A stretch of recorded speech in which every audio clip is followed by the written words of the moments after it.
സാന്ദ്രാനന്ദാവബോധാത്മകമനുപമിതം കാലദേശാവധിഭ്യാം നിർമുക്തം നിത്യമുക്തം നിയമശതസഹസ്രേണ നിർഭാസ്യമാനം അസ്പഷ്ടം ദൃഷ്ടമാത്രേ പുനരുപുരുഷാർത്ഥാത്മകം ബ്രഹ്മതത്വം ദത്താവത് ഭാതി സാക്ഷാത് ഗുരുഭവനപുരേ ഹന്തഭാഗ്യം ജനാനാം. നമസ്കാരം.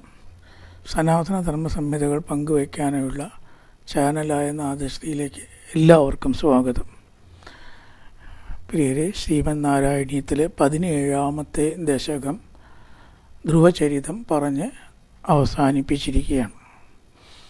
18ാമത്തെ ദശകത്തിൽ പൃഥു എന്ന രാജാവിൻ്റെ ചരിതം, അത് ഭഗവാന്റെ അവതാരം തന്നെയാണ് വർണ്ണിക്കാൻ പോകുന്നത്.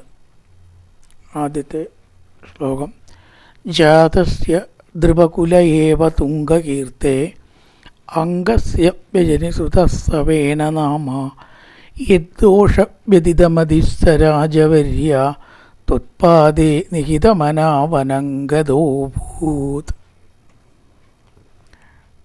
ഒരു വംശത്തിൽ ജനിക്കുന്നതായിട്ടുള്ള രാജാക്കന്മാർ പരമ്പരമായിട്ടൊക്കെ ഒരേ സ്വഭാവക്കാരാവണം എന്നില്ല. ഹിരണ്യകശിപുവിൻ്റെ പുത്രനായിട്ടുള്ള പ്രഹ്ലാദൻ അത്യന്തം ഭക്തനായി. അപ്പോൾ തിരിച്ചും വരാം. ഇവിടെ ധ്രുവൻ്റെ നേരെ പിൻഗാമിയാണ് അംഗരാജാവ്. അദ്ദേഹം ധർമ്മിഷ്ഠനായിരുന്നു, ധ്രുവനെ ചേർന്ന പിൻഗാമി. നല്ല രീതിയിൽ യജ്ഞങ്ങൾ ധാരാളമൊക്കെ നടത്തി ഈശ്വരപ്രസാദം നേടി രാജധർമ്മത്തിനനുസരിച്ചിട്ട് രാജ്യം ഭരിച്ച ആളാണ് ഈ അംഗൻ. അതാണ് ജാതസ്യ ധ്രുവകുല, ധ്രുവൻ്റെ കുലത്തിൽ ജാതനായി. ധ്രുവകുലേ ജാത, ആര്? അംഗ എന്ന് പേരുള്ള അംഗസ്യ തുംഗകീർത്തേ ഭജനി.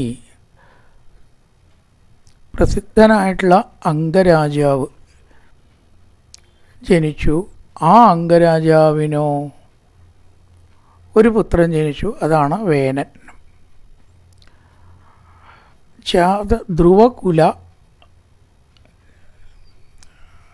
ഏവ തുംഗകീർത്തേ അംഗസ്യ, വളരെ കീർത്തി കേട്ട ആളായിരുന്നു അംഗൻ.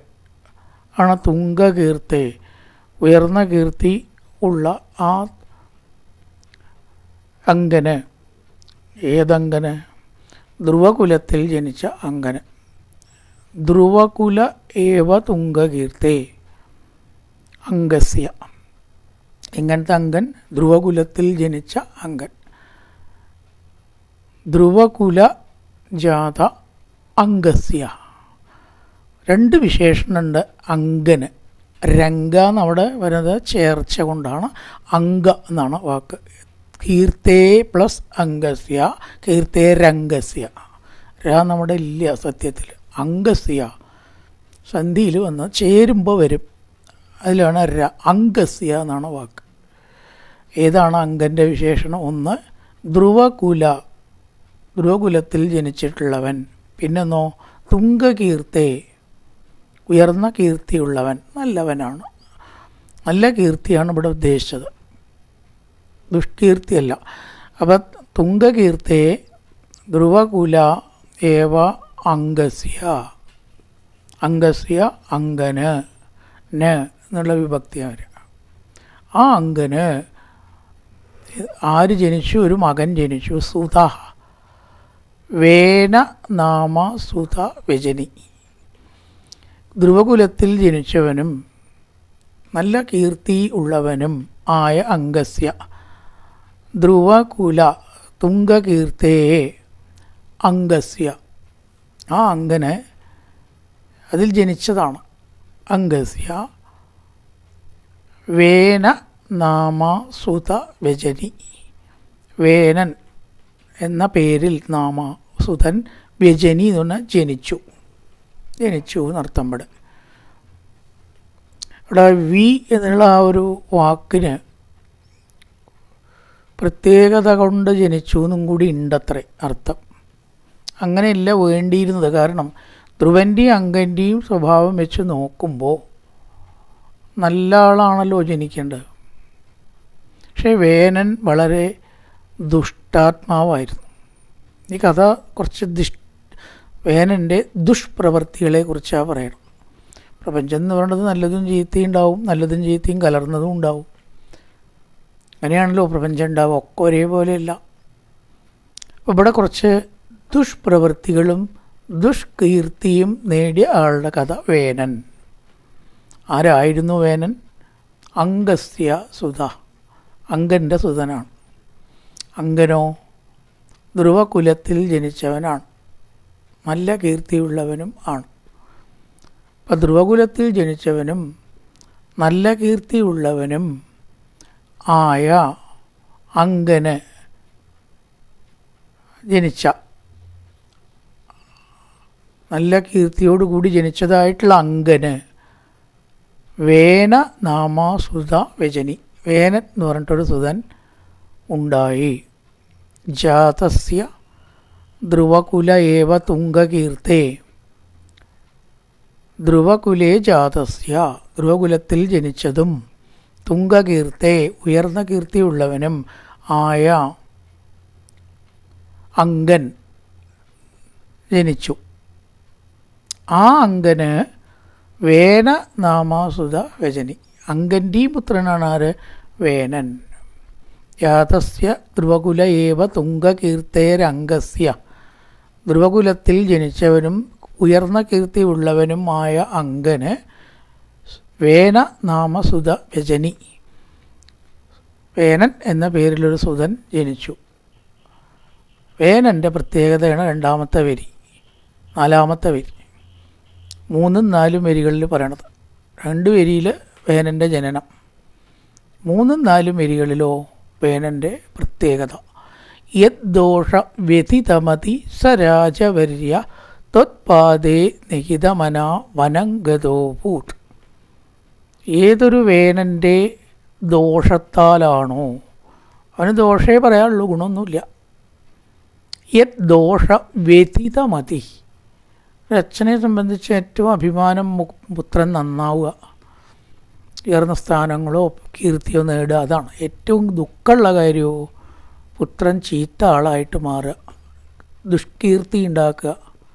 ധർമ്മത്തിന് വ്യതിചലിച്ച പുത്രനുള്ള അച്ഛന് പിന്നെ ദുഃഖിക്കാൻ വേറെ ഒന്നും വേണ്ട. അവിടെ യത് ദോഷ വ്യതിതമതി, വളരെയേറെ ദുഃഖിച്ചു. ഏതൊരു വേനൻ്റെ ദോഷത്താലാണോ വളരെയേറെ വേദനിച്ചു, വ്യതിതമതിയായി, വേദനിച്ച ബുദ്ധിയോടുകൂടിയ, മതി എന്ന് പറഞ്ഞാൽ ബുദ്ധിയാണ്, വ്യതിതമതി മനം നൊന്ത് എന്നിവിടെ സന്ദർഭപ്രകാരം മനസ്സ് എന്ന് കൊടുക്കാം, മതി എന്നുള്ളതിന് ബുദ്ധിയാണ് അർത്ഥം ശരിക്കും വരിക. വേദനിക്കപ്പെട്ട മനസ്സോട് കൂടിയിട്ട് എന്ത് ചെയ്തു? സ രാജവര്യ, അംഗൻ, വേനൻ്റെ അച്ഛനാണ് അംഗൻ, അംഗൻ്റെ മകനാണ് വേനൻ. സ രാജവര്യ അംഗഹ നമ്മുടെ ബ്രാക്കറ്റിലുണ്ട് എന്നാണ്.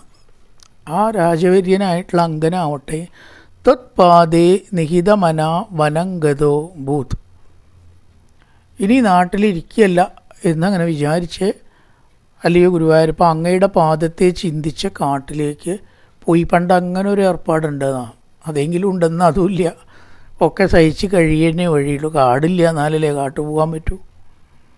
അഥവാ കാട്ടുപോയാൽ അവിടെ ഫോറസ്റ്റുകാർ എന്താ അവിടെയെന്ന് ചോദിക്കുകയും ചെയ്യും. അതിനും കൂടി ഇന്ന് സൗകര്യമില്ല. പണ്ട് അങ്ങനെയെങ്കിലും ഒരു ഓപ്ഷൻ ഉണ്ട് എന്നാണ്. മടുത്താ കാട്ട് കയറുക. തത്പാദേ നിഹിതമന, ഇത് ലോകത്തിൽ നിന്ന് ഇനി സുഖം നാസ്തി, ഉറപ്പായിട്ടും ഉണ്ടാവില്ല, തീരുമാനിച്ചു. ഇനി സുഖം സ്വപ്നത്തിൽ മാത്രം. പക്ഷേ നിരാശനായില്ല. അപ്പോൾ പിന്നെ എന്താ നല്ലത്? ഈ ലോകത്തെ സുഖം മാത്രമല്ലല്ലോ ഉള്ളൂ, അത് കാണുന്നവർക്കാണ് ഈ നിരാശ വരിക. അല്ലാതെയും ചിലതൊക്കെ ഉണ്ട് നമുക്ക് എന്ന് വിചാരിക്കുന്നവർക്ക് ഈ ലോകത്തിലത്തെ ദുഃഖങ്ങൾ അത്ര ബാധിക്കില്ല. ബാധിക്കും, പക്ഷേ മുഴുവൻ അത്ര പോലെ നിരാശയിലേക്ക്, പടുകുഴിയിലേക്ക് അവൻ വീഴുന്നില്ല. ഇതിനിപ്പോൾ അത്ര പരമമായിട്ട് വിചാരിക്കണമൊന്നുമില്ല അവൻ. ഇനി ഒക്കെ നേരെ ഈച്ചാലും വലിയൊരു സന്തോഷമോ ഒക്കെ തകരാറയച്ചാൽ അത്രമാത്രം ഒരു ദുഃഖമോ അങ്ങനൊരു മനസ്സ് ആയി കിട്ടുക എന്ന് പറഞ്ഞാൽ മനുഷ്യൻ രക്ഷപ്പെട്ടു എന്നാണ്. അപ്പം ത്വത്പാദേ നിഹിതമന, ഭഗവത്പാദം ഉണ്ട് അവിടെ ഭജിക്കാൻ. എന്ത് വിഷമുണ്ടെങ്കിലും അതിനുള്ള ഓപ്ഷൻ, അവസരം എവിടെയും പോകുന്നില്ലല്ലോ എന്ന് കരുതി വനം ഗതോ ഭൂത്, വനത്തിലേക്ക് പോയി എന്നാണ്. വേനൻ്റെ ദുഷ്പ്രവൃത്തികൾ കണ്ട് വളരെയേറെ ദുഃഖിച്ചതായിട്ടുള്ള അംഗരാജാവ് കാട്ടിലേക്ക് പോയി എന്ന് പറയാണ്. മടുത്തിട്ട് കാട്ടിലേക്ക് പോയി. അദ്ദേഹം ഒരു കത്ത് എഴുതി വെച്ചായിട്ട് ഭാഗവതത്തിൽ പറയുന്നു, കഥപത്യം വരം മന്യേ സതപത്യാ ചുജാംപദാത് നിർവിദ്യേത ഗൃഹാൻമർത്യോ ക്ലേശ നിവഹ ഗൃഹ.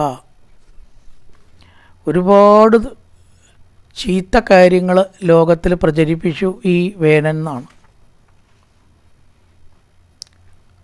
അങ്ങനെയാണ് നല്ല പുത്രന്മാർ ഉണ്ടാവണേക്കാളും നല്ലത് ദുഷ്പുത്രന്മാരുണ്ടാവുകയാണ്.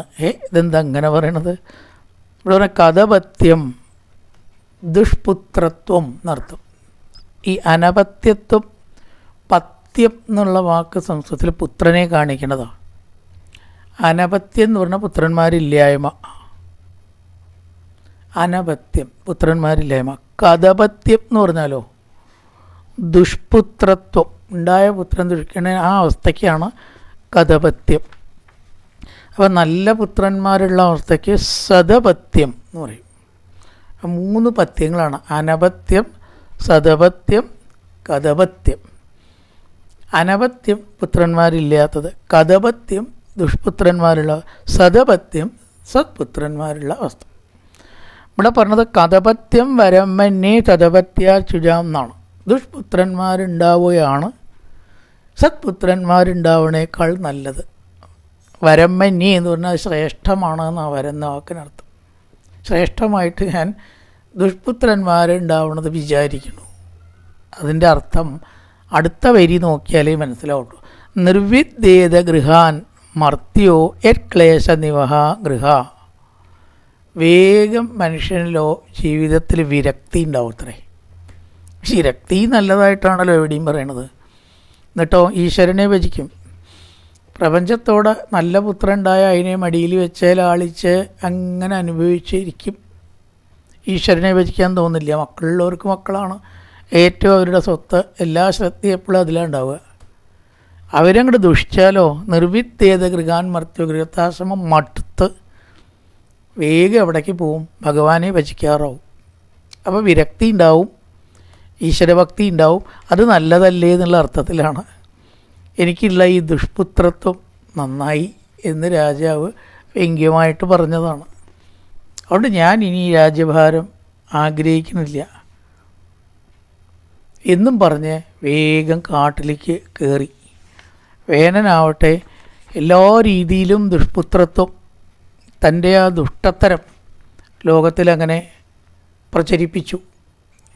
ന യഷ്ടവ്യം ന ദാതവ്യം ന ഹോതവ്യം ദിജാ കുജിൽ എന്നൊക്കെ അദ്ദേഹം പറഞ്ഞു എന്നാണ്.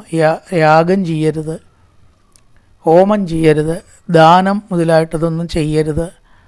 ഇങ്ങനെ സദാ ദുഷ്പ്രവൃത്തികൾ ലോകത്തിൽ പ്രചരിപ്പിച്ചു. ആരും തന്നെ യാഗം ചെയ്യരുത്, ദാനം ചെയ്യരുത്, വേദം പഠിക്കണ്ട. പ്രകാരം ന യഷ്ടവ്യം ന ദാതവ്യം ന ഹോതവ്യം, ഹോമം മുതലായിട്ടത് വേണ്ട. ദിജാഹ, ബ്രാഹ്മണരെ ചെയ്യരുത്. ഇത് നിവാരയൻ ധർമ്മം, ധർമ്മത്തെ സർവ്വദിക്കിലും നിരോധിച്ചു. ഭേരീഘോഷേണ സർവശ, പെരുമ്പറ കൊട്ടിയിട്ട് ഇതാ ഭരണം മാറിയിട്ടുണ്ട്. ഓരോരുത്തരൊക്കെ ഭരണം മാറിയ അതിൻ്റെ അവസ്ഥകൾ ഇതാ കാണുന്നില്ലേ ഓരോന്നൊക്കെ. നല്ല കാര്യങ്ങളൊന്നും വേണ്ട, സദ്ധർമ്മങ്ങളൊന്നും അനുഷ്ഠിക്കേണ്ട, ഹോമം വേണ്ട, ദാനം വേണ്ട, വേദം പഠിക്കേണ്ട. ഹിരണ്യകശിപു രാജാവായപ്പോൾ അങ്ങനെ കേട്ടിരിക്കണം. അമ്പലമൊക്കെ തച്ചുടയ്ക്കുക, ആശ്രമങ്ങളൊക്കെ തീ കൊടുക്കുക, ബ്രാഹ്മണരെ ദ്രോഹിക്കുക. അതേപോലത്തെ ഒരു അവസ്ഥയാണ് ഉണ്ടായത്. ന ഇഷ്ടവ്യം ന ദാതവ്യം ന ഹോതവ്യം ദിജാ കുചിൻ. വേനൻ രാജാവായി, അംഗരാജാവ് പോയല്ലോ, കാട്ടുപോയി. ആരാ ഭരിക്കുക? അനന്തരാവകാശിയായിട്ടുള്ള വേനൻ. വേനൻ എന്ന് പറഞ്ഞാൽ തന്നെ എന്താ, വേനൽക്കാലം ആർക്കും ഇഷ്ടമല്ല. വേനൽ ഒന്ന് കഴിഞ്ഞ് കിട്ടിയാൽ മതി എന്ന് പറയില്ലേ.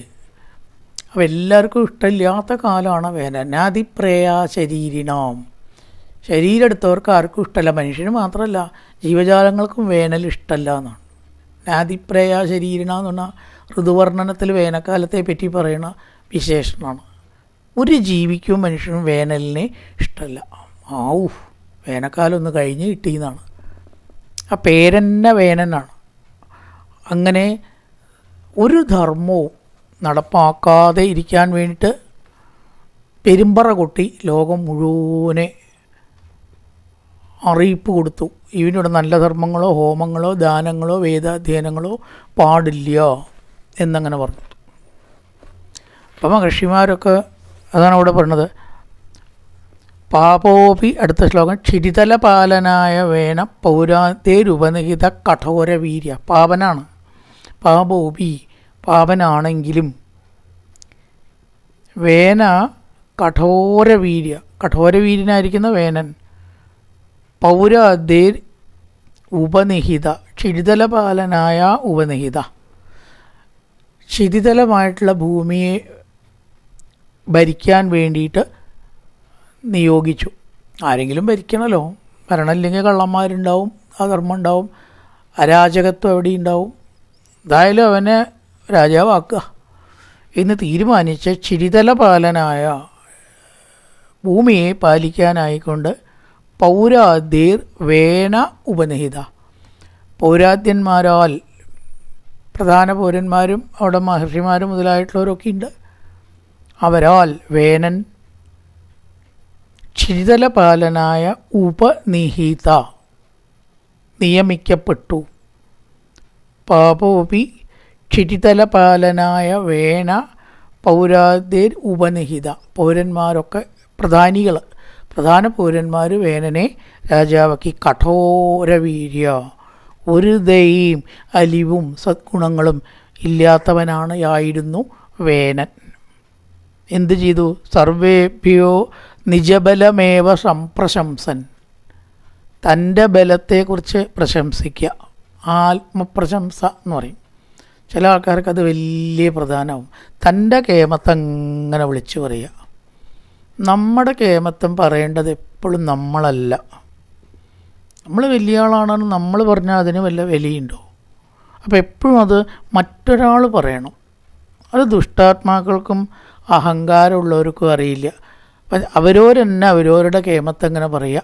അതാണ് ഇവിടെ നിജബലമേവ സംപ്രശംസൻ, തൻ്റെ കഴിവിനെക്കുറിച്ചും മഹത്വത്തെക്കുറിച്ചും സ്വയം ഇങ്ങനെ വാഴ്ത്തിക്കൊണ്ട്, സർവേഭ്യോ എല്ലാവരോടും തൻ്റെ ബലത്തെയും മഹത്വത്തെയും കുറിച്ച് സംപ്രശംസൻ പ്രശംസിച്ചുകൊണ്ട്, ഭൂചക്രേ തവ യജനാന്യം നിരൗത്സീത്, ഭൂമിയിൽ, ഭൂചക്രേ എന്ന് പറഞ്ഞാൽ ഭൂമിയിൽ, അല്ലയോ ഭഗവാനെ ഗുരുവായൂരപ്പ, അങ്ങയുടെ യാഗാദി കർമ്മങ്ങളെ മുടക്കി, സർവ്വദിക്കിലും മുടക്കി. ന എഷ്ടവ്യം ന ദാതവ്യം ന ഹോതവ്യം ദിജാക്കുചിൽ, ഹോമം വേണ്ട, ദാനം വേണ്ട, സൽക്കർമ്മങ്ങളോ വേദാധ്യയനോ വേണ്ട എന്ന് ലോകം മുഴുവനെ പരത്തി തൻ്റെ ശാസനം എല്ലാ ദിക്കിലും അടിച്ചേൽപ്പിച്ചു. അങ്ങനെ ദുസ്സഹമായിട്ടുള്ളൊരവസ്ഥ ഹിരണ്യകശിപുവിൻ്റെ ഭരണം പോലെ വേനൻ കാഴ്ചവെച്ചു. ഇനി മഹർഷിമാരൊക്കെ കൂടിയിട്ടതിന് പരിഹാരം ചിന്തിക്കുകയാണ് 3-ാമത്തെ ശ്ലോകം മുതൽ. നല്ലൊരു പ്രഭാതം എല്ലാവർക്കും ആശംസിച്ചുകൊണ്ട് നിർത്തുന്നു. നമസ്കാരം.